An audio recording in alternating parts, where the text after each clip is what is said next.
एक और ख़बर जो है वो इंडिया से आ रही है और वो आई है जोधपुर से। अब जोधपुर जो है वो ज़हन में रखिएगा कि पाकिस्तान और भारत के जो बॉर्डर एरिया है उसके पास है। कल वहाँ पे एक धमाके की आवाज़ सुनी गई और बड़ा शदीद किस्म का मतलब वो धमाका था।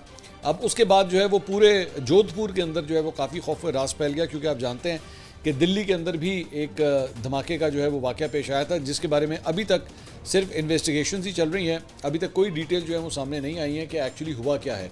कंस्पिरेसी थ्योरी ज़रूर हैं, मुख्तलिफ हर वहाँ का इंडियन चैनल जो है वो अपनी अपनी थ्योरियाँ पेश कर रहा है, लेकिन ऑफिशियली अभी तक गवर्नमेंट की जानिब से जो है क्लियर कट इसके ऊपर जो है कोई मौक़िफ़ नहीं लिया गया है।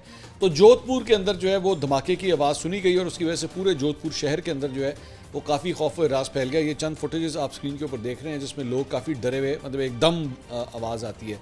लेकिन बाद में जो है वो ये क्लियर हुआ कि बेसिकली ये किसी धमाके की नहीं थी, बल्कि वहाँ पे साउंड बैरियर जो है वो ब्रेक हुआ था। और चूँकि वहाँ पे जो इंडियन एयरफोर्स है वो हमने आपको बताया भी था कि उनकी एक्सरसाइजेस चल रही हैं, तो वहाँ पे साउंड बैरियर जो है जब ब्रेक हुआ तो उसकी बेसिकली वो बूम की आवाज़ थी, जिसकी वजह से पूरे शहर के अंदर जो है खौफ व हरास फैल गया।